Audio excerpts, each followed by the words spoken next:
Okay, there you go. Is it okay? Yes. Yeah. Okay, then I'll proceed.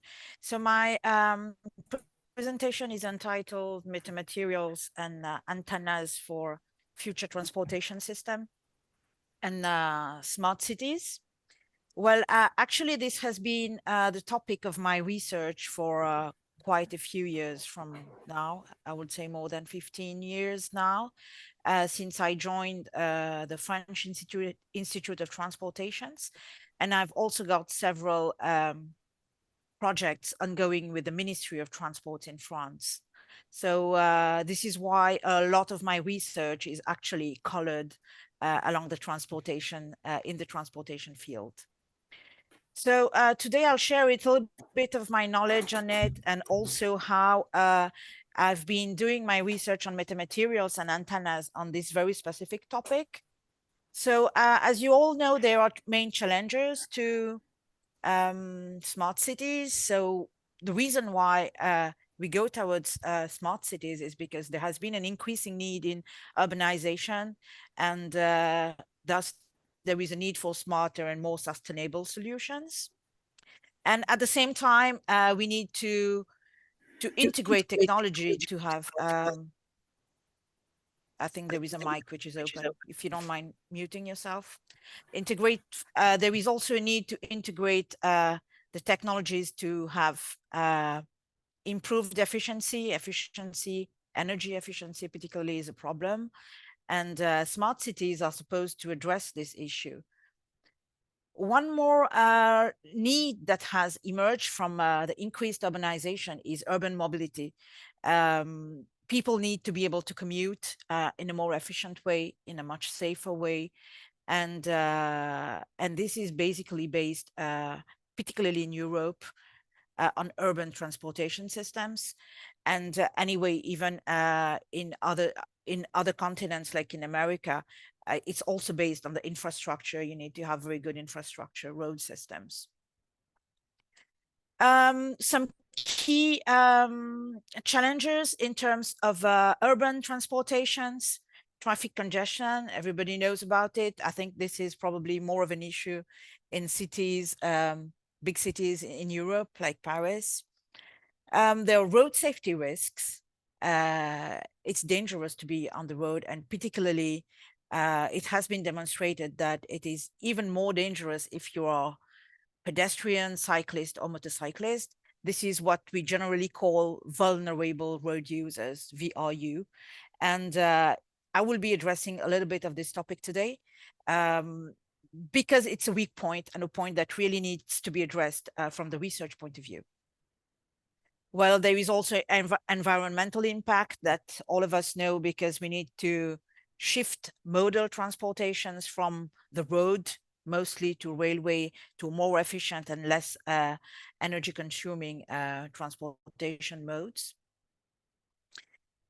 Okay, so we'll go a little bit more in electromagnetics now. Really, the topics that I'm going to address is the basic topic at the beginning of road safety, how metamaterials can help to enhance road safety. Then I will be talking about metamaterials for beamforming with respect to two different applications. One of them is energy harvesting, electromagnetic energy harvesting in the railway environment. The railway environment, as you might know, is very dense actually in electromagnetic emissions. I mean, there's a lot of electromagnetic fields around, and well, we have participated in a project with the French national company for railway and SNCF, where we tried to evaluate to which point we could harvest energy, electromagnetic energy, ambient electromagnetic energy. Then I will show you as well a result that we have got on 3D beams, which is actually a hybrid beam of Bessel beam and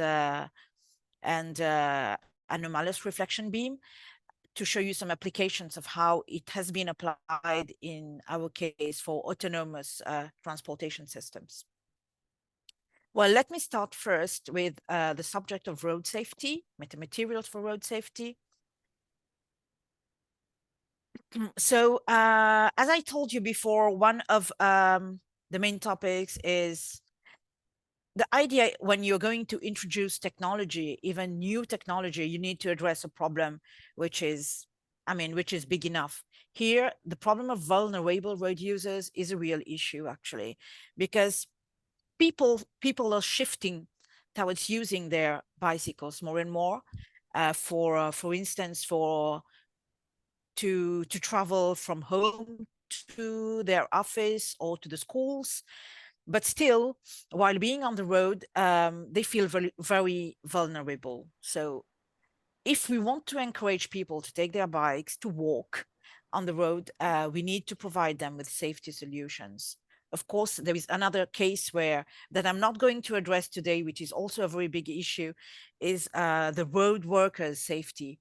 The road workers, particularly on the highways, are very prone to accidents. Actually, it's a very accident-prone scenario, this one. So here we are going to address mostly the problem of vulnerable road users in terms of the body. I would say either a bicycle or a pedestrian, but mainly with respect to the human body. What I mean is to which extent a radar can detect the human body and how we can help to enhance it. Indeed, all collision detection radars, they are quite good. They are getting better and better. But anyway, they face the problem of difficulties in detecting and discriminating, particularly cyclists and pedestrians from other obstacles. This is because the human body is absorbing in nature. It doesn't reflect that much. It mostly absorbs waves. So we need to make it reflective. But reflective is actually not enough. We need it to be retroreflective. So retroreflective means if I send a wave in one direction, it should come back in the same direction. What you can see here, for instance, is what I call a target. So that would be the cyclist. And this is my radar. So my radar is sending a wave, the green one that comes. The only one it can detect is the one that is coming back in the same direction. This makes sense. Else it cannot detect it. So from the point of view of electromagnetics, this is called retroreflection. So what is retroreflection in itself? This is it here. Okay, I lost my cursor.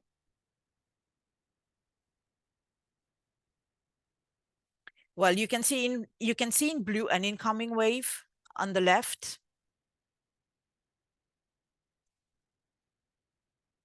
And this wave would normally, if it were a metallic surface, oops. I'm trying to find my cursor. Give me a second. Sorry.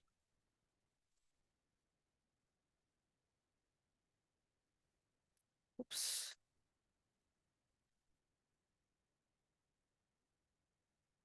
Okay, I think this must be a Zoom issue because I'm on Mac, I'm on iOS. I don't know. Well, normally incoming wave in blue that you can see here on the left will be reflected on a metallic surface in what we call a specular reflection in the opposite direction. But what we want is actually not this one, not this kind of reflection. We want the wave to be reflected in exactly the same direction where it was coming from. So this is what we call a retrodirective wave. There has been several solutions that have been proposed in the literature to address this issue of how to have reflection in the same direction.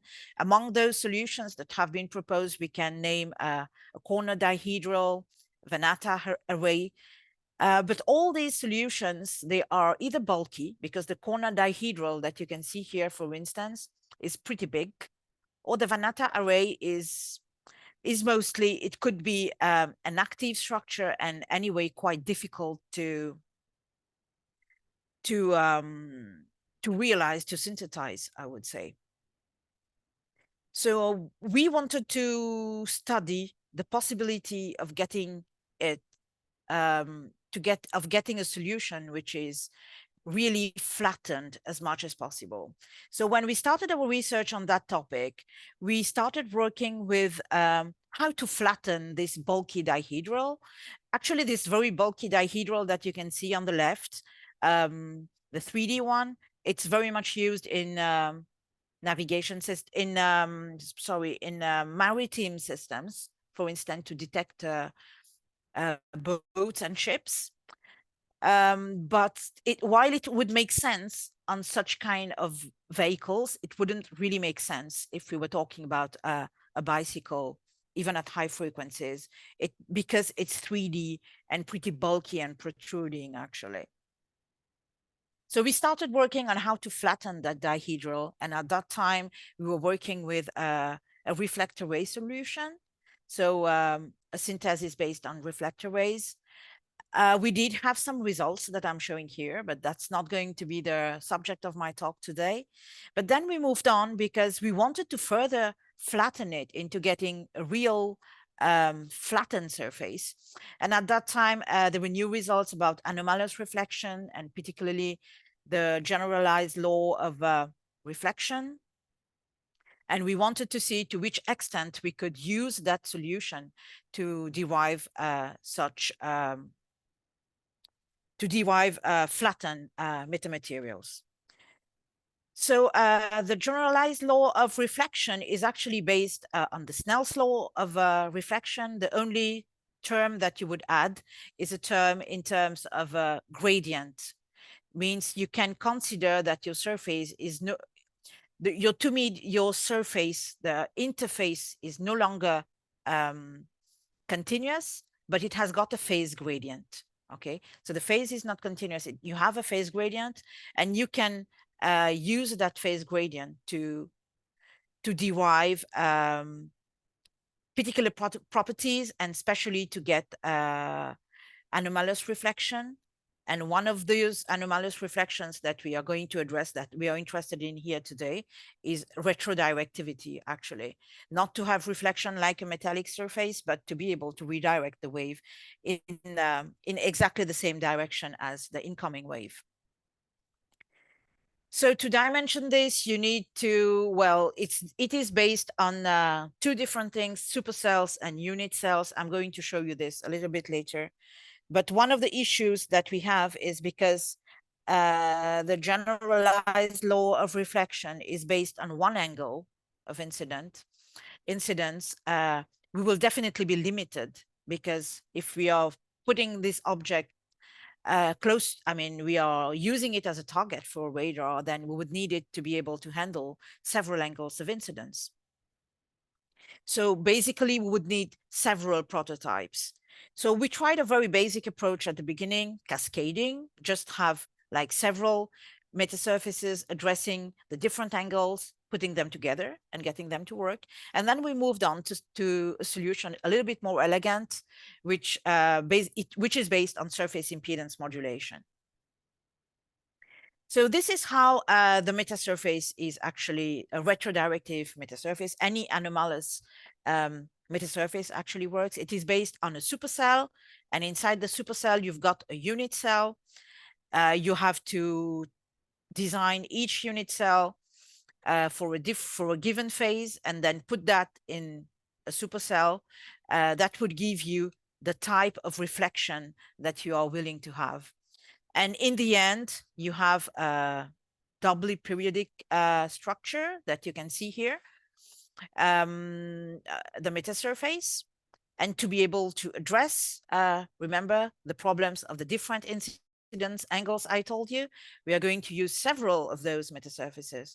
So one that has been designed for each angle, and then we cascade them together to put them to work together. Well, this is a very basic way of explaining how it works. Of course, there are several issues and several problems, but I don't really have time to get into the details here. The resulting metasurface would look like this. And here I'm giving you on the right an example of measurement results and compared to simulations for such a metasurface in terms of radar cross-section, monostatic radar cross-section. So what we can see here is a curve of monostatic radar cross-section with respect to the incident angles. And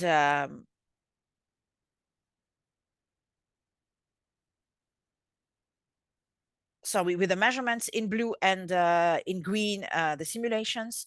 And we can see that we have quite a good agreement for this level of, I would say, complexity of metasurface. Another solution that I told you before was to use surface impedance modulated metamaterials, and this is what we did. So it's the method of design is pretty simple, though it is very, I mean, it takes a lot of time of calculation. It consists in optimizing the surface impedance on each and every cell to make sure you have a proper reflection, and also you have very efficient reflection.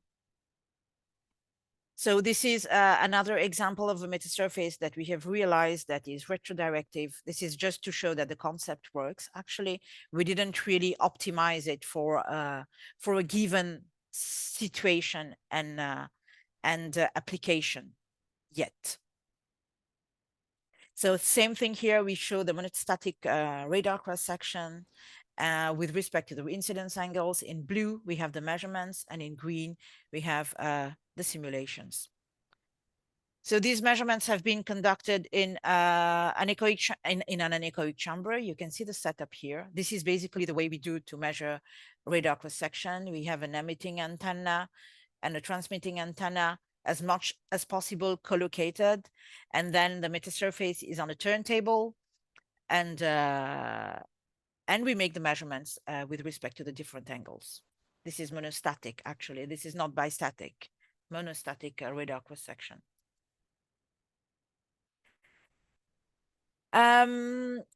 Well, this topic of road safety is one that I have studied quite a bit, and I've also approached it from a different point of view, with the point of view of actually a global approach, which is more analytical and not only based on numerical simulations.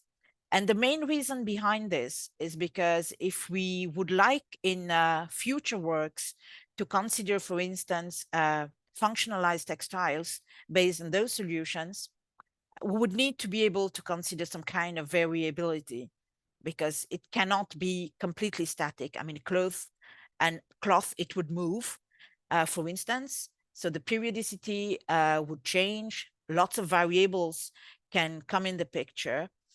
So we started to think that it would be a good thing to study it from a semi-analytical point of view and not only numerical. To do this, we actually started to work with a different approach. It is based on the scattering cancellation technique that are used for electromagnetic cloaking, that have been introduced actually for cloaking. We have used the same approach, the same analytical method that have been proposed by the team of Chen and Alou. And instead of minimizing the scattering or canceling the scattering the way they do it, we have been trying to maximize the scattering, but not only to maximize the scattering, but just as I explained before, it's not just about scattering, it's about back scattering. So just like we call it retrodirectivity, here it's about having scattering exactly in the same direction. So we have used those analytical approaches to enhance the back scattering of a particular, I would say, cylindrical body. And it has been, I'm sorry, the equations for some reason are have been completely messed up here. I'm really sorry. So we have like the incident fields, which are actually represented in cylindrical coordinates with Bessel functions and Henkel functions, and we have the scattered fields, and based on this we develop an optimization problem, which consists in defining what would be the best values that we could have of the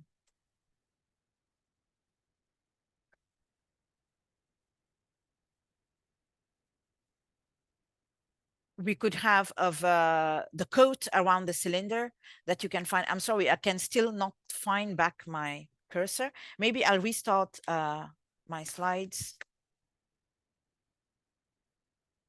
to see if it's any better.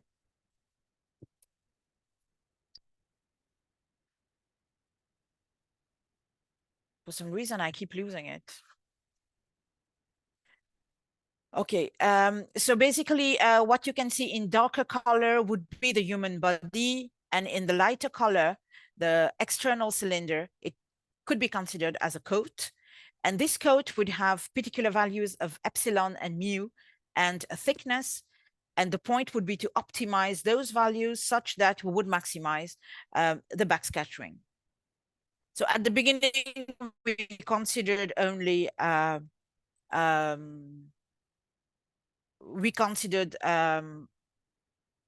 infinitely long cylinders. So we have got like only a 2D parameter to look at, and the backscattering can be considered as a scattering width in this case, and this is what we have shown here. So we can show first thing that there exists values of epsilon and mu such that we can have backscattering which is actually bigger than if we consider only metal. On the curves, we can see in red the backscattering from a lossy human cylinder. I mean, a cylinder simulating the human body. In blue, we can see the same backscattering if it were a metallic structure, and in red, and in black, we can see the backscattering if we consider a coat that has been optimized to increase the backscattering. Well, based on this work now, I would say that the future work that we would like to continue is to work on textiles. So we are having ongoing collaborative work with the French Institute of Textiles and labs working on nanomaterials so that we can functionalize clothings like vests, for instance, and such that we can maximize their radar cross-section and be easily detected by radar systems. Well, that's the end of this part on road safety, and I will now move on to describe some metamaterial applications for beamforming. The first one being focusing for energy harvesting. So it is based on this concept, which I'm describing here. So the idea would be to design a metasurface that would be based on gradient index as well. I will not introduce it again. It is the same principle as the one we have seen before, based on generalized law of reflection. The only difference is here we would like to have a focusing as anomalous reflection. So whatever incoming waves would be focused to the same point. And the idea would be at that point to put a particular antenna and a rectifying circuit such that we can enhance the value of electromagnetic field that would have been collected otherwise by just a rectifying circuit in itself or any energy harvester, electromagnetic energy harvester. So what we have used here is, I'll show you the both the simulations and the measurements afterwards. We have actually used a simple half from the shelf we have, thanks to the focusing material, you could enhance the value of the power that is collected. So it is based on the generalized law of reflection, just as I told you, except that now we would be looking for a phase profile, which is of the hyperboloidal type with a focal point and elements. You can discretize the elements on the metasurface and give them different values of that phase, such that it should be inducing focusing. So this is this graphic that you can see is actually a distribution of the phase along for the different pixels, I can say, or the different metasurfaces or unit cells of metasurface. It's basically looks like this. So once you have to design the unit cell, and once you have designed the unit cell, you have to be able to optimize the phase of each and every unit cell. This has been simulated and realized on a rotor substrate of quite high permittivity. It's quite big, actually, because the frequency that we targeted was 900 megahertz, 900 megahertz being actually a frequency which is still used in the railway environment for their communication system, for the GSMR, actually GSM railway.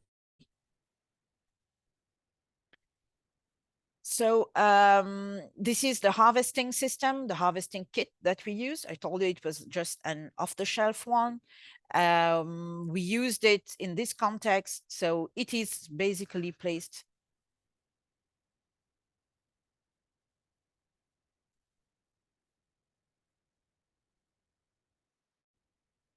Yeah, we use it in this context. It is basically placed on what I call the focal point, as you can see here in red on the top. And we have had 3 different validation approaches. And in the first step, we wanted to make sure that the focusing point was really that one. I mean, we really had a focusing point. I mean, our metasurface was really focusing. So we compared our simulations with measurements, near field measurements. And then we did some far field measurements as well in the anechoic chamber. And finally, we moved on site in railway premises in Paris at the SNCF to test our solution if we could indeed harvest electromagnetic energy with it. So here you go for the measurement of the focal point. We have been using exactly the same harvester, a very small probe actually. And what you can see in gray is a screen that we put such that we could define each and every pixel with a laser. And we didn't have a table to be able to do proper near field measurements. So we did it in this way, particularly for such a big surface at this frequency. So these are the measurement results. As you can see, we can really see the focal point. We can see how the energy is focused in the center of and exactly at the point where we expected it to be. This is the setup that we used in the anechoic chamber for measuring the far field. So we have the harvester in front of the surface. You can see it. And we have done different setups. So I mean, just to compare and also to validate and to show the relevance of using a metasurface, we have first measured only the harvester on its own, the harvester with a metallic plate, and the harvester with the metasurface. So these are the results of the power received by the commercial harvester. And we can see in blue, the harvester with the metasurface, in green with the metallic plate. It's very interesting actually to see that in a given polarization, actually, even a metallic plate could help a bit could help a little, but probably then the distance is to be optimized. Here we just use the same distance because our setup was just fixed, and we didn't really play on the distance. So the harvester in itself would harvest in such conditions 10 milliwatts. When we were transmitting 10 milliwatts, it would harvest some 0.2 milliwatts, while with the metasurface, we can really enhance it by some orders of magnitude, as you can see. So you have the results here for the two polarizations in terms of emission of the electromagnetic field. Then, as I told you, we carried out some experiments in the vicinity, in the premises of SNCF, which is a railway which is the national railway company in France. Actually, it was in a project which was in collaboration with them. So we targeted as source a GSMR base station, knowing that in Europe the GSMR base stations are actually installed on almost all main railway lines, and it's actually deployed. It's the system which is deployed for control, for signalization, actually for signaling. The signaling system is based on GSMR nowadays, and still based on GSMR. So yeah, this was the setup that we put. So you can see our metasurface with the harvester, and all this monitored by a computer at the back. And these are the results that we had. So in red, we have the energy harvested. It was actually the power received here that I'm showing, the power received for the harvest and the focusing metasurface. In blue, we have the antenna alone. So it was like just the harvester. And with green, in green, it was the metallic plate. We can see that with the metasurface, we really have values that are much higher. And with the metasurface, we can reach a power of 10 microwatts, which is actually, which can be considered as sufficient power to wake up some very low power wireless power sensors. So it gives some kind of relevance of using such kind of metamaterials for energy harvesting. And also it gives relevance to harvesting electromagnetic field, particularly in environments like railway, where there is quite a lot of electromagnetic field and quite high levels, actually. Here we targeted 900 megahertz because it was simpler for us in terms of dimension. But of course, if you would go at smaller frequency, at lower frequencies, you can have higher levels of electromagnetic field to harvest. I will now move on to the last application I will show you on with metamaterials, which is 3D beams. So it will get slightly more complex here. So let me first explain in which context, what kind of context we could appreciate having a 3D beam. It all started because I was working on a project with the ministry where they had to deploy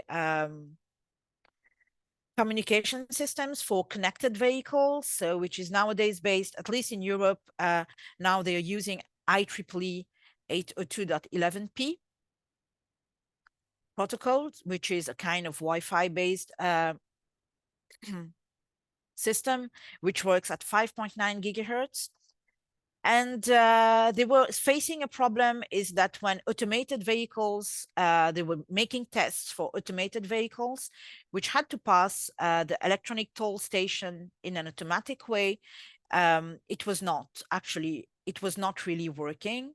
So they were they were thinking to base themselves on connectivity. So 802.11p communication systems, except that the reception level under the electronic toll station is very poor. It's very poor because in these areas, you've got lots of metal, and it can be pretty big with lots of metal, which means that when you are underneath it, there is quite coverage is actually very poor. So we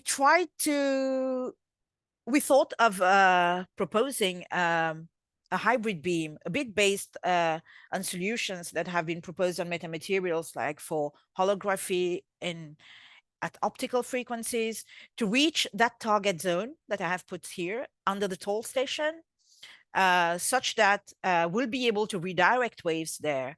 So one of our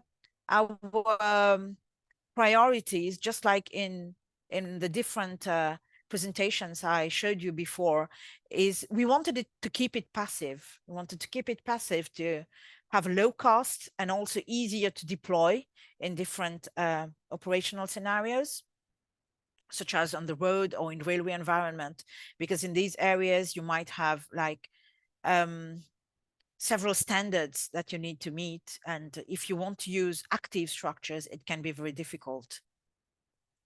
So we kept our solution passive, and we try to work on a hybrid beam to redirect the wave under the toll station.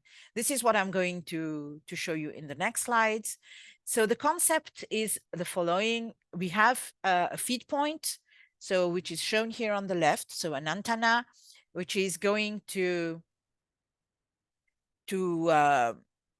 irradiate, and you'll get incident waves on a metasurface.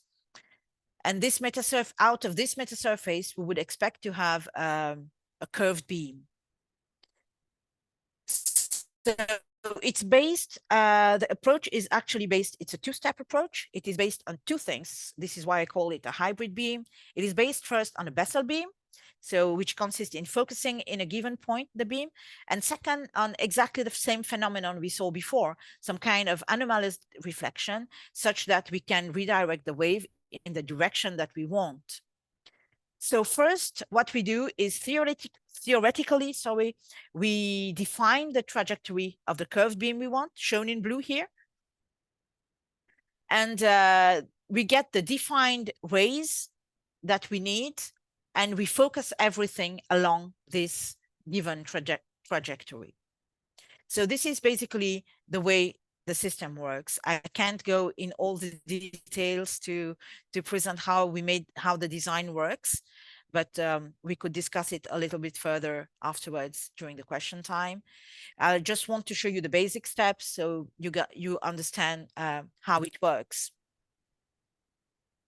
So yeah, you have to. So the first step, as I said, the second step is based on the Bessel beam generation. For those who are not used to Bessel beams, it's actually used to focus on a given point. It's very sensitive. It tends to focus only on one given point. And as I told you, the other one is to work on having anomalous reflection along the trajectory that we have defined, on which we will be focusing the beam with, like we would do it for a Bessel beam with metasurfaces. So by using a kind of hybridization of these two processes, we are able to have a curved 3D beam. So then comes to how do we simulate this, because this is quite a big problem actually to simulate in terms of simulation domain size, because we have our feed antenna, as I showed you in the first slide. Let me go over it again. Here we will consider that it is a base station, which is a bit further away, which is going to be our feed point. So it's here we have used a horn antenna because we would need to measure it afterwards in the lab, and this was the easiest thing to do. At a given angle, of incidence, and the plane of visualization is on the side there, as you can see, which is the XZ plane. And the whole simulation domain would be some 150 lambda by 120 lambda, which is quite big, actually. So we used some hybrid simulation called FEBI on HFSS to do it, to have finite element boundary integral methods, such that we could consider each zone separately, and then join them, basically. So you can see around each system, around the metasurface, around the horn antenna, and around the visualization plane, the area that has been delimited for which we have used a finite element method, and then boundary integral method to get propagation in between these three given regions.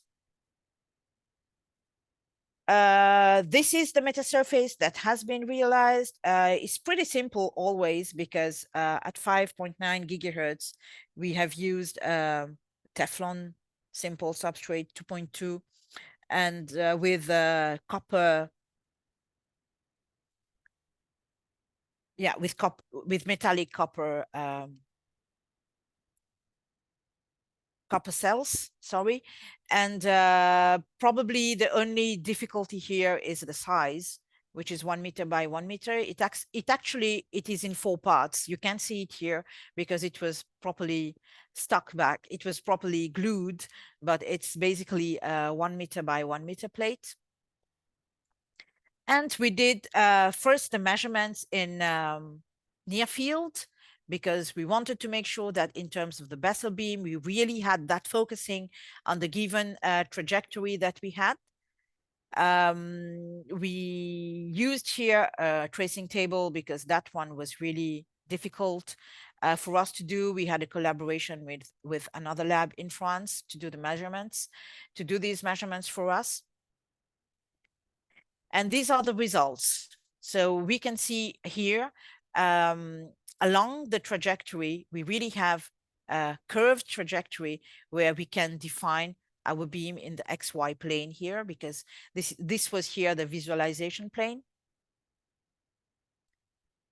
Here is a comparison between measurements and simulation. And at the same time, we get to define it on the right. You can see we get to define it with respect to the curve that we defined at the beginning, because we made some kind of specifications for a trajectory that we wanted to reach. We designed a metamaterial. So the idea was afterwards to check how far we are from this theoretical curve that we defined. And as you can see, the results are pretty good if we compare with respect to the near field measurements. We then had another kind of measurement, which was here in far field. And yeah, it was to test that we were still having power in the far field and not only in the near field. It's not just that the beam is reconstructed. And just like we would expect it in theory, we should be having afterwards at an angle of 64 degrees, we should be having the trajectory, which basically changes from non-linear to a linear one. And this is exactly what we observe. And we have on the top a comparison between simulation and measurements, with simulations in blue and measurements in red in a half plane. This kind of validates that our design really works. I mean, with respect to a curved trajectory that we define, we are able to define a metasurface and reach that curved trajectory. But there is one thing that we were quite curious about, is Bessel beams are actually very interesting for several reasons. Well, they do focus, that's a given, but they have self-healing properties. So self-healing means that if we put an object in the vicinity of a Bessel beam, a diffracting object, the beam would then reconstruct itself. So we wanted to test, because here we hybridize. Actually, we have a hybrid beam because we don't have a proper Bessel beam. We had a design approach which consisted in first creating a hybrid beam and a Bessel beam, and then trying to deflect it along a given trajectory. The idea was to see if we kept those properties of self-healing. And we tested it actually only in simulation. And I'll show you the results here. So we can see on, this is the visualization plane, just like before, okay? We are still in the plane, which is the XZ plane here. We can see on the right, we can see the field distribution in that plane. We can also see the metallic obstacle. And on the right, it's on the left, sorry, it's just a curve which helps to depict the different regions. So we can see the different regions. So before the metallic object, along the metallic object, and then afterwards. We can see how the beam actually is, sorry here. We can see how at the beginning the beam is scattered. I mean, it's very much there is a lot of interference. It's scattered. It's also a lot of disturbance around the metallic obstacle. But then little by little, the beam reconstructs itself progressively to reach the reference, we would say, of a Bessel beam. So this is a very good and very interesting result, because we can confirm that despite the fact that we have used some kind of hybridization technique, we can preserve the self-healing nature of the beam, which is a very interesting feature, actually, particularly in our kind of applications when we are considering the presence of metallic obstacles. Well, this was like preliminary results, but we never really did experimentations on the self-healing property. But it would be very interesting to continue in that topic. So I'm actually done here on the part on metamaterials. It's as you want, Halim. I could first take questions on metamaterials or move to antennas, or I could try to finish the antenna part. You can finish. I finish? Okay. So here, I'll try to be quite brief on the antenna part. I wanted to show you some applications as well of how we work on integrating and designing antennas for transportation systems in my lab. So of course, antennas, as usual, we define it with respect to our communication systems. So the communication system that we are going to have is going to define some kind of particular, I would say, specifications like frequency, bandwidth, throughput. I mean, it's not really things we can change. It depends on the telecommunication system. But then we have also got to consider some constraints where the antenna is going to be integrated in terms of footprint, volume, context, also in terms of the applications we are considering. If we have to have some kind of multi-physics consideration, thermal, for instance, thermal constraints or mechanical constraints. And usually it's based on some kind of trade-off between the performance of the antenna and how we are going to integrate it. So the basic trade-off of dimension with respect to for instance, efficiency. One more point that we have to consider, and that I wanted to introduce here, is the fact that we have an additional challenge, is that during a single deployment, we could have to face a very high diversity in terms of infrastructure and environments and scenarios. if we consider, for instance, here a railway environment, sometimes a same train would get to change, to travel, for instance, to be outdoors, to be very close to heavy metallic objects when it's in a station. And then it can also be in urban environments where there are different types of electromagnetic fields. But it has also to be able to face different type of propagations in terms of seasons, for instance, which can be very constrained in some environments. It can be very cold and very warm, and it still has to be able to work on the vehicles. And not only about being very cold or very warm, but also icy and in different conditions in water. But actually, this kind of diversity is also true when we have IoT deployment in smart cities.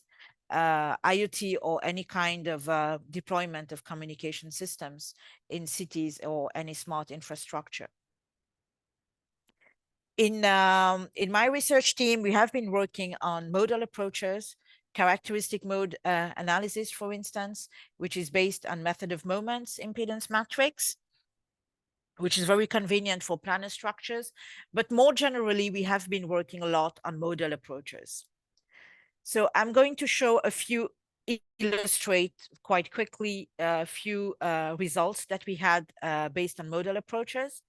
The first one being for antennas for confined environments such as tunnels. And then another one for railway communication systems. And lastly, something more general that can be applied for smart cities and also for transportation system, which is on miniaturization of antennas, and also integrating them in lossy dielectrics while trying to preserve their performances. So railway here focus on tunnel environments. As I told you here, we try to consider tunnel environments, which can be of different shapes. So we proposed a 2D approach, a 2D modeling method based on a transmission line matrix method, where we can actually model different cross sections of the tunnel. It's a 2D.5 actually approach, modal approach, and we can get the mode afterwards to propagate in the other direction. So the reason why we did a 2D.5 approach is because we are not really studying propagation, but we are trying to see if we could have some kind of specification for antennas, for instance, for different position in which we are going to put the antennas, if we could derive some kind of specifications. And we could observe some very interesting phenomena, particularly close to the tunnel walls. We could show that there is some kind of depolarization that occurs that gives insight on what kind of, how we should specify antennas, in the sense that close to the tunnel walls, the field can be highly depolarized with respect to what we will find in the middle of the tunnel, or what the train would be able to receive when it's propagating, when it's traveling inside the tunnel. Another application where we used modal approaches is for hosting simultaneously multiple standards on single platforms.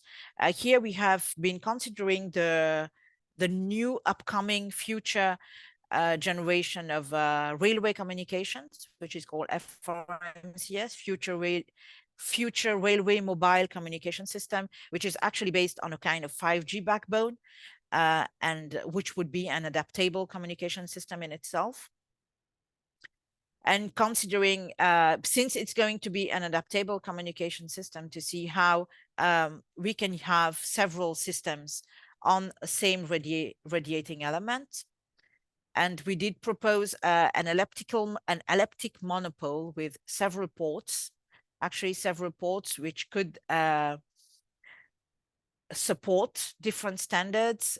Each port would support some different standards or the same standards while providing a certain level of isolation between the different ports, because each port is actually exciting different modes, the modes in itself being not correlated.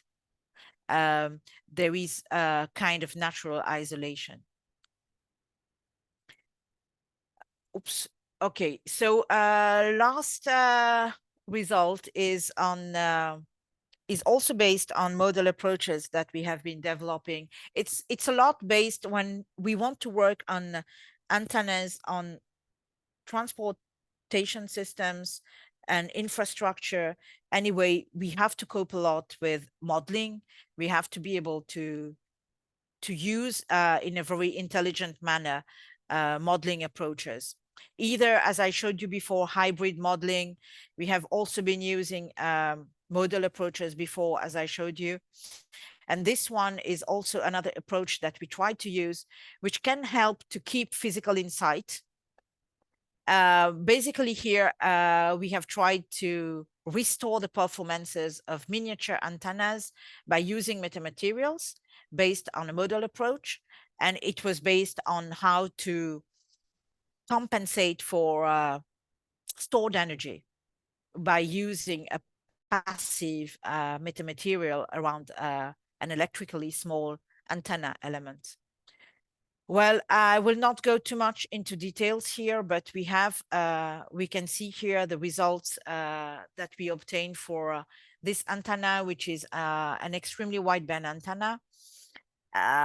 Well, it's extremely wideband, but at very low frequencies, its efficiency is very poor. And what we try to do is, by the inclusion of a metamaterial, to increase its efficiency by quite a bit.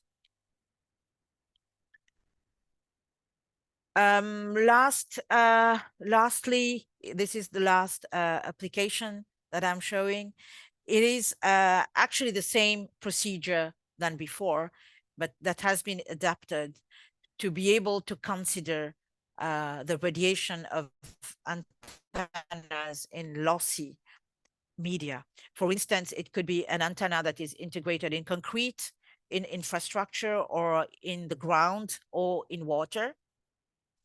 And this is to give a design method that would be appropriate to optimize those electrically small antennas.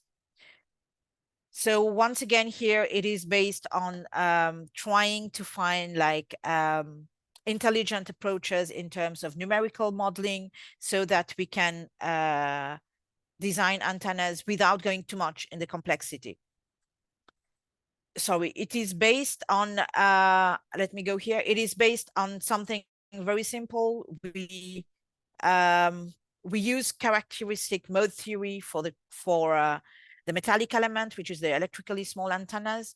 And for the lossy media, it is modeled using Green's functions of each layer, Green function for lossy media, and then we get the propagation in free space.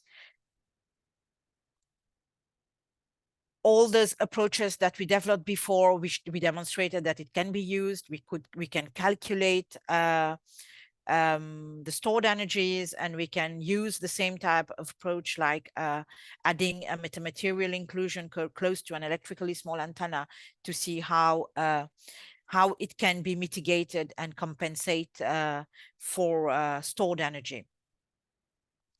So that concludes my talk on this aspect. So in the first part of my talk, I discussed about the application of metasurfaces for transportations, for several applications. So road safety, by enhancing the radar cross-section of vulnerable road users. Secondly, for enhancing the harvesting of energy, electromagnetic energy in environments where there is a lot of electromagnetic field available, such as in railway environment. And thirdly, for ensuring connectivity in highly metallic environments, such as at electronic toll stations.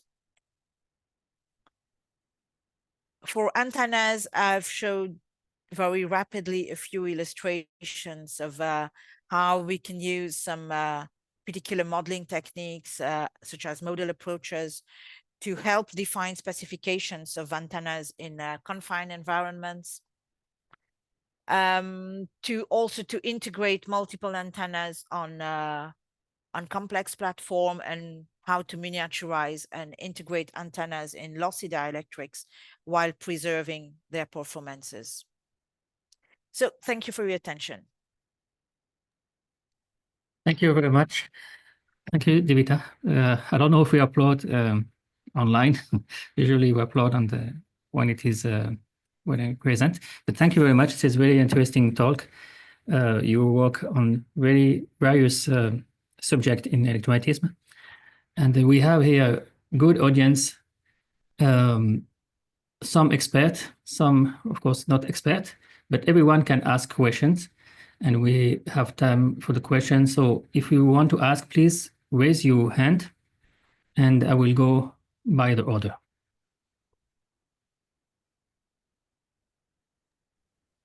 Yes, I have a question. Rida, yes. Yes. I am Rida, doctoral student. Thank you for this great presentation and the very interesting topic. For the my question is for the radar projects with VAST. Have you worked with millimeter waves? And do you think implementing wave technology would be interesting? You mean a millimeter wave? Millimeter wave, yeah. Mm-hmm.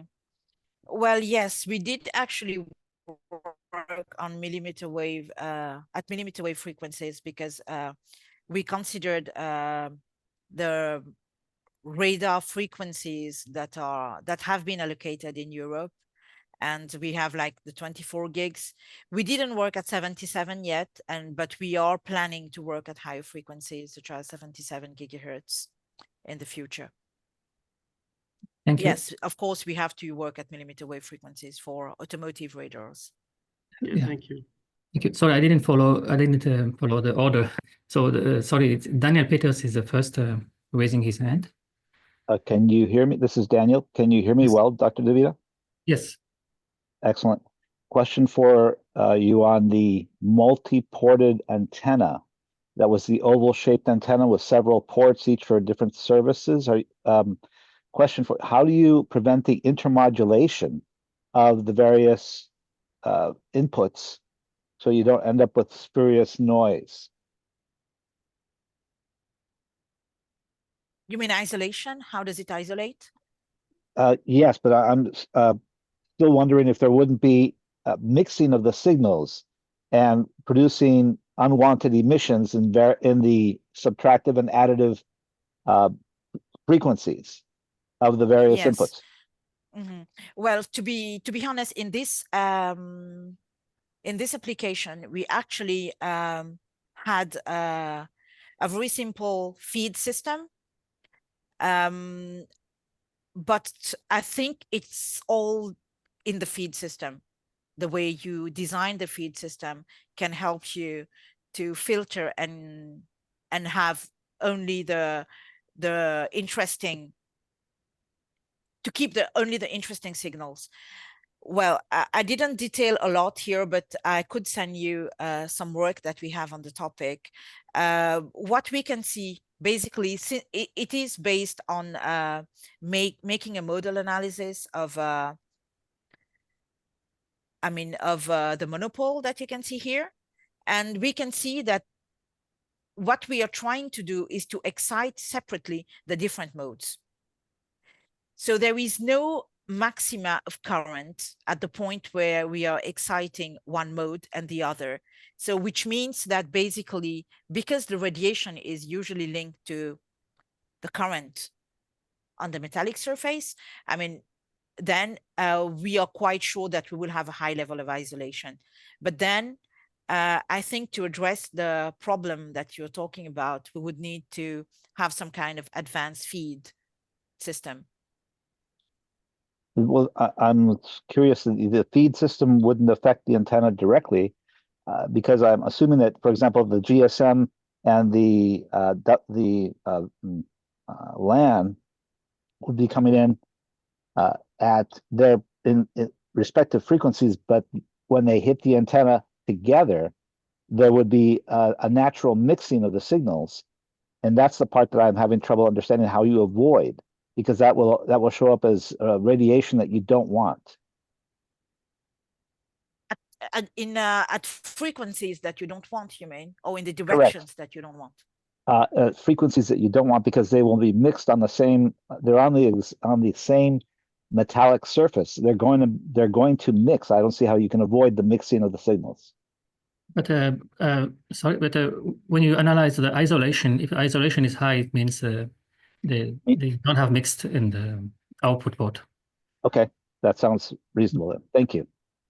How much is isolation, Divitha, between the? Here you've got the isolation level, for instance, between systems, yes. between the different ports. The isolation here is very basic. This is what I said. It's a natural isolation, I would say. We didn't optimize it, but you could have higher isolation if you work on the feed system. But yeah, the level of isolation, I think, in terms of the way they mix it also, because some systems require very high level of isolation. This is something that we are considering now by working on the feed system to increase that level of isolation to much higher values. So the next is Jafar Shaker. Hi, this is Jafar Shaker. Thanks for the very interesting presentation. It was fairly comprehensive. You covered a lot of ground. I have two questions. The first one is about retrodirective surfaces. You presented a strategy to accommodate multiple angles. Now, I was wondering, I guess if you go to the formula, you're going to have just a variation of the angle as the frequency changes. You have this lambda over there. Have you developed a strategy to get around that issue as well? You mean how to address several angles of incidence? That you have addressed and you presented. Now, as lambda changes, the angle is going to change.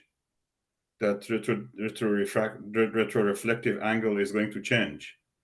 Now, have you been looking into that? As lambda changes? You mean as frequency changes? Yes. No, actually, that's the thing. We have been using radars, so we consider that we have FMCW, so almost like constant wave, so one frequency. Okay. The second question. Sorry. Yeah, you go ahead, please. Sorry, you finish your word. No, I was meaning that's the basic difference, I would say, if you want to use retroreflectivity for radars or for communication systems. Because for communication systems, you might have that problem that you are talking about, because you would need bandwidth, higher bandwidth. Okay. Yeah. Very good. Please go ahead. Yeah. The second question is about that this power. How do you call it? I guess I forgot the name. The power that you harvesting. Power harvesting. Yes. Now the question I have is why using this solid plate should improve the situation. Like it wasn't very obvious to me. What is the relative placement of the feed or the antenna and the plate that would create this sort of improvement, this observation that you have? That wasn't obvious to me. So would you elaborate on that, please? Thank you. Sure. Actually, when I started working, when we started addressing this issue, my first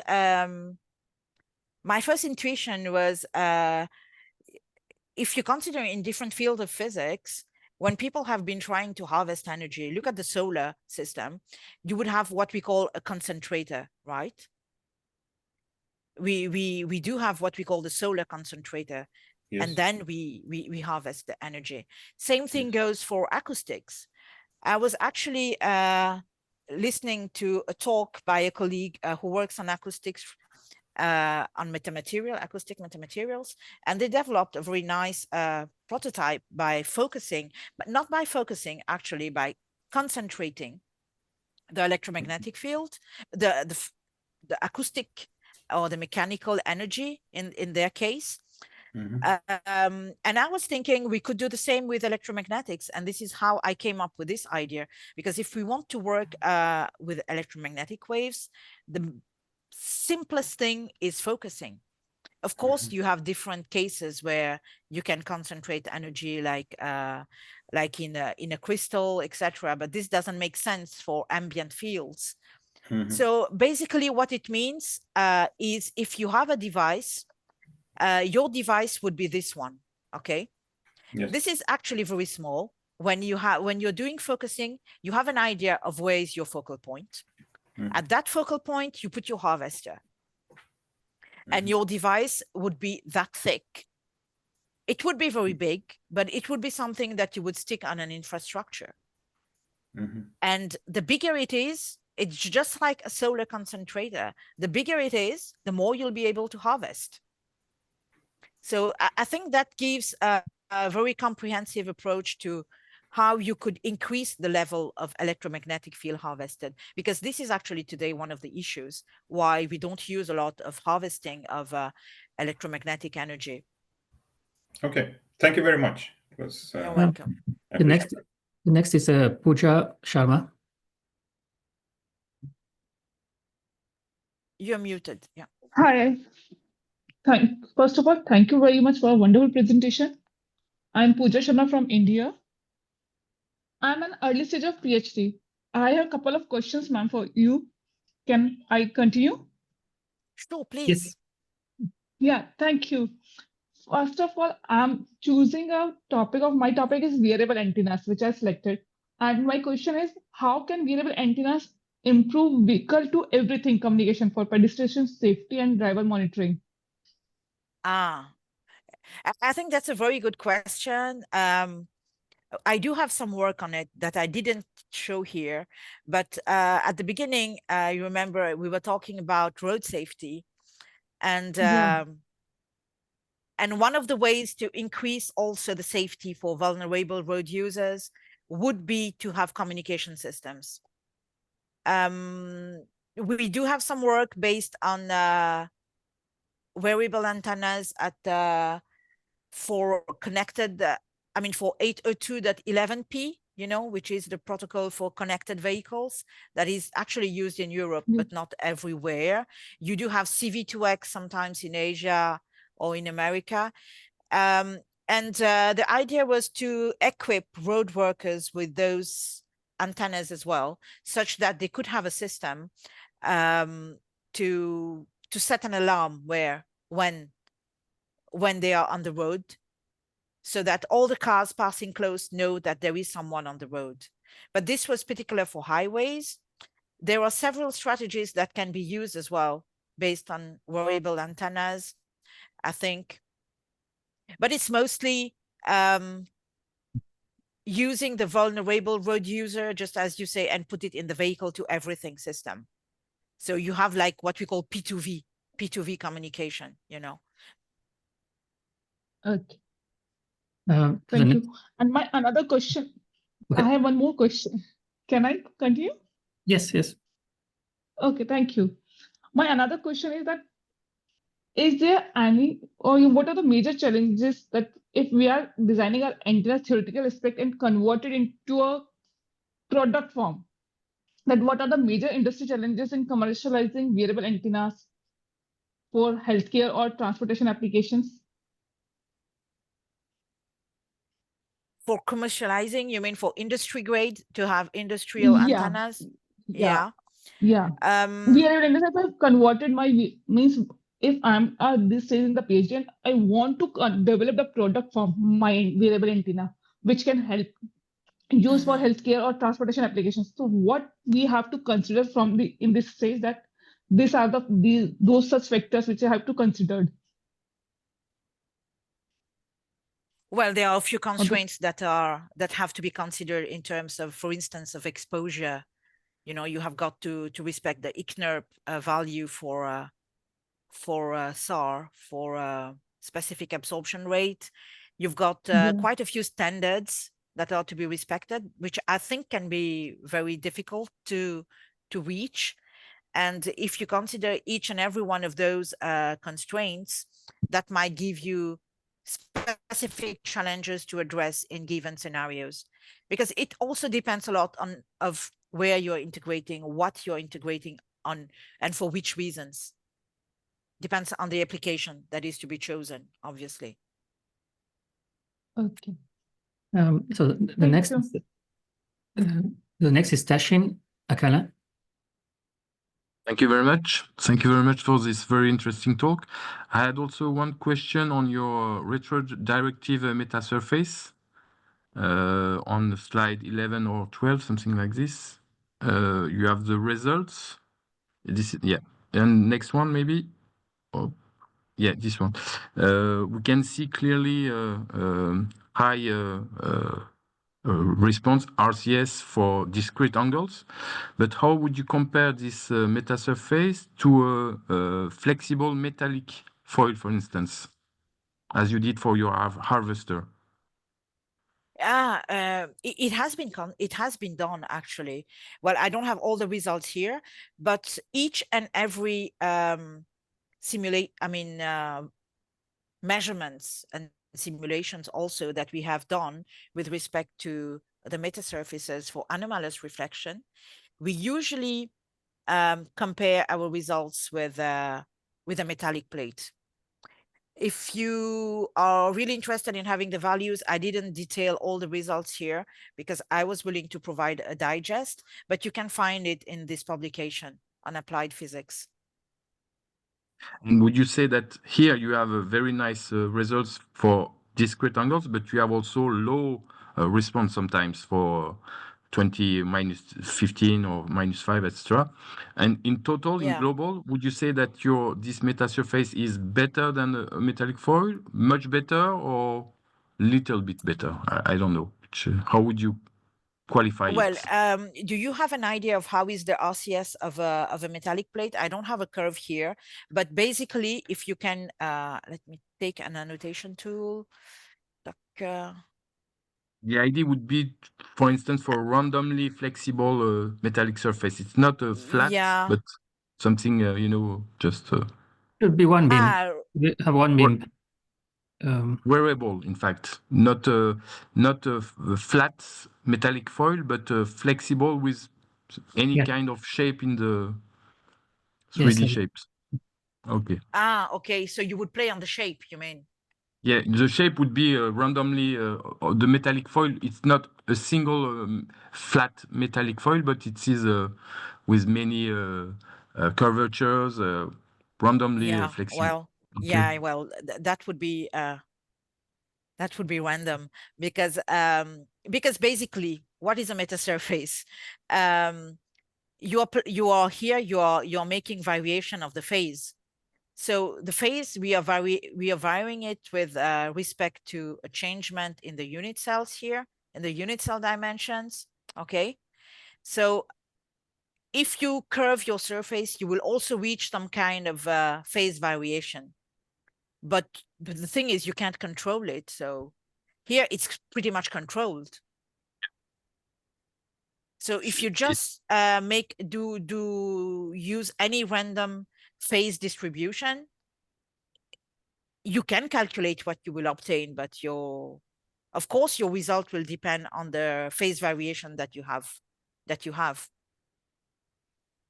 Sure, maybe there is an optimum design, something special to find.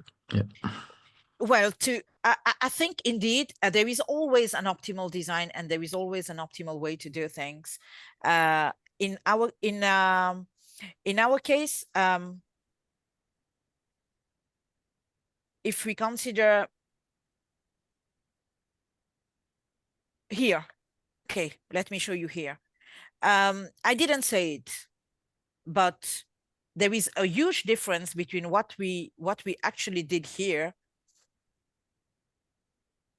in this case with the flattened dihedral, which was based on a reflector-away approach, and what we did with the metasurface. Because in terms of design, here we just use the generalized law of reflection, Snell's law, with its additional term in terms of phase gradient. Here it is reflector-away, so you consider each and every element, and each and every element has got a phase, and you have to consider the contribution of each and every element. And this is pretty tedious, actually. What I like with this approach using generalized phase law is it's elegant. I mean, it's quite elegant because, of course, it's an approximation, because you consider that you've got a phase gradient that you're going to be, that it's going to be almost infinite, but it's never infinite. There are lots of approximations, but it works actually pretty well. This was actually the object of my presentation. We have used it in several scenarios for focusing, also for the 3D beam, and you can see how well it compares to measurements, which means that it works quite well. The tolerance is pretty good, actually, to be honest. For sure. Thank you very much. Thank you. You're welcome. Well, So next is Yassine. Thank you. I'm Yassine from English Future PhD in University of Quebec in Outaouais, and it's a privilege and honor to assist in this meeting. Now I have two questions, please. In your presentation, you talk about reflecting signals problems with metals. I think that we could use maybe just a question. We could use loss communication. I'm talking about no line of sight communication instead to keep the system work. If maybe it will give, it may gives interference. But what do you think about this? I don't know. I don't know the system. Can you please describe it? No line of sight? No line of sight. It's loss. We talk about it's reflection. Yes. Okay. Yes, go ahead, sir. Yeah. When you have a wave reflected in the walls, and this is a communication we call non-line of sight. So it's not directly from the base station to the smartphone. Ah, okay. Reflected in the wall, yeah. So the question, Yassine, you're asking is, you said should Dr. Divitha take this into account, or? Maybe just because I see that there is a problem in reflection signals, and I'm asking why we don't use this unless communication instead to keep the system work. It's not perfectly, but actually, that's what but Divitha, you can maybe respond. But that's the objective, is to use this kind of metasurface to improve to improve the communication, to direct the more power to the smartphone or to the user equipment. If you use just metal, it will not be a maximum. It will not be enough. So you use more smart surfaces to increase the communication. Okay, thank you. The second question is how we detect, because she talks about congestions, and how we detect if there is a congestion and not an accident that block the road, because several maybe this is a problem, because we maybe we have to know exactly where there is an accident to call the service, or exactly there is a problem of congestion, real congestion in the road. Divitha, did you understood the question? Or? Yeah, sorry, I was muted. Yes, I got it, but I think it's not something we can easily address with a metasurface, but unfortunately. But traffic congestion, actually, one of the ways to address it, based on communication systems improving connected cars, actually, because when cars are connected and they can have information, they have information on congestions, etc.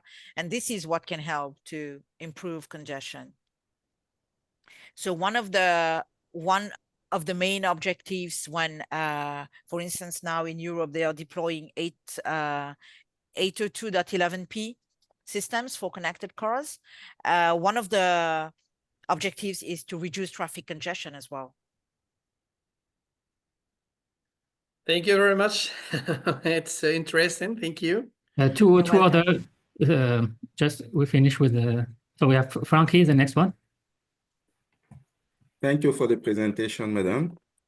I would like to know if you have tested the simulation with metamaterial using the FTD method instead of finite element method.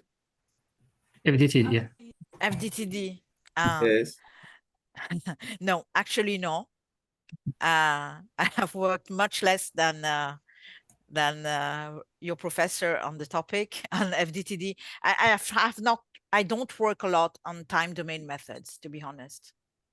So I didn't try simulating metasurfaces with FDTD. Okay, madam. Thank And you. the next, last is Bamako. Lamine. You are mute. Oh, sorry. Hi, my name is Lamine. You hear me, please? We can hear, yes. Yes, Yeah, I can hear thank you. you. Yeah, Please go. I'm a research assistant professor at the University of South Carolina right now. I defended my PhD at the Polytechnic of Montreal in 2022 in Metasurfaces and transmitter arrays. I attended to one of Professor Alim's course on FTD, Okay. FDT in 2017. So I remember very well. Thank you for that. It was a very good course for that. So coming back to the presentation today, I want to say thank you very much again for your presentation. I really liked it. And the ideas you presented here was very interesting and inspiring too. So my first question was related to the RCS measurement setup actually you presented here. And using, you mentioned it was a monostatic radar setup, a type setup that you use here. But for monostatic radar, the antennas are supposed to, I mean, for what I know, I usually use one antenna and then actually I separate the RX and the TX signals by actually with a circulator. So I can understand that related to, due to the frequency range, maybe the proximity of the two antenna can assume that you have one antenna at the same, two antenna at the same location. So what is the distance between those two antennas, the RX and the TX? Well, this is a very good question because it looks simple, but since the antennas are supposed to be collocated, they are actually very close. We put them very close to each other. These measurements that we did were at 14 gigahertz, and they are very close. And what we have been using as well is a TDR measurement, you know, with a network analyzer to separate the signals, to make sure that you don't take into account the first reflection, you know. If you consider that this is the transmitting antenna and this one is the receiving one, the first signal that you receive will be coming by direct coupling. This one is the one you should not consider. So you would consider the one the second reflection, which is coming from here. Thank you. That's kind of filtering. Yeah, I see that. Thank you very much. It was important. But indeed, it is actually quite tedious to do very good measurements. I mean, measurements with good, very good quality. It needs some kind of processing. in your signals to make sure that you don't consider all the signal, but only the one reflected from the metasurface. So it is not a straightforward No, measurement. it is not that actually. straightforward. Yeah. We also do some kind of normalization with respect to a metallic plate of the same dimension. We could discuss it a bit later if you want. Yeah, I mean, I'm we pretty could take aware that, of the TRM measurement, but this Yeah. is quite different from this one. Actually, we did some measurements like this in 2010 at École Polytechnique de Montréal. Yeah. Mhm. We did with a metallic plate, analyzing the radial cross section. So I can In the anechoic chamber? In the anechoic chamber, yeah. Ah, okay. Mm. Yeah. In the polygram, yeah. So I think so sorry. Yeah. If you have another question. Yeah, sorry. Yes, to complete that first question, I actually have two different questions. But to complete this this first question, the operating frequency here, it is 14.7 gig, right? And what is the unit cell you use? At which frequency? What was the operating frequency for the unit cells? Same frequency. Same frequency? Sure. Yeah, sure. Okay, thank you. Because I saw in some of your curves that there was a 925 megahertz. That was for the second application. That's Maybe I talked too sorry. much today. Sorry I must for have, that then, sir. that was Thank the you. I second understand. application. I get it Yeah. now. Yeah. Thank you. My second question was related to the depolarization you mentioned. I mean, at the entrance of the tunnels. Can you elaborate about that a little bit, please? Yes, I can. Sure. Yeah, So basically, to understand depolarization, what you do, because it's a simulation, you can do whatever you want. So you can excite any component. So you would excite one component like EX. Let's look here. Mm-hmm. These are hybrid modes. So yeah. it's a little bit complex, okay? But let's say, okay, we try to excite the E-type mode. Let's look at this point here where there is a cross. We put an excitation, for instance, easy here. And we check what we have in the other components, in the other plane, okay? So we assess this is how you can assess the depolarization. And the level of depolarization you will have would depend on the type of material that you have as tunnel. Here in our simulations, as you can see, it's epsilon 12 and a sigma 0.2 Siemens per meter. This is roughly concrete. You will have a level of polarization, but if, for instance, you would consider a metallic tunnels like the tube in London, the level of depolarization could be much higher. Yeah, that is for the measurement itself. Thank you for that. I understand that the measurement technique is quite like what I did at Polytechnic for my cross polarization measurement. When you measure in one polarization and we check in the second polarization. So my idea, why you think we have that depolarization, specifically at the entrance of the tunnel? How it's not can at you the explain? entrance. It's not at the entrance. This is a cross section. It's a 2D. It's a two-dimension simulation, what we call 2D.5, because it's you have to consider that it's like the section of a waveguide. You're seeing the section, but you're not seeing the direction of propagation, right? So if we consider that in the direction of the propagation, the cross section is constant. So basically what it means is you just cut any section in a tunnel of constant cross section. I see. So it's not really the entrance. I mean, it's any point. At any point, even inside the tunnel, right? This is inside the tunnel, yeah. Okay. Thank you. Thank you very much. That's it for me. You're welcome. Maybe a last question, Daniel Peters. Yes, Dr. Divitha, can you hear me? Yes, sure. Please. Excellent.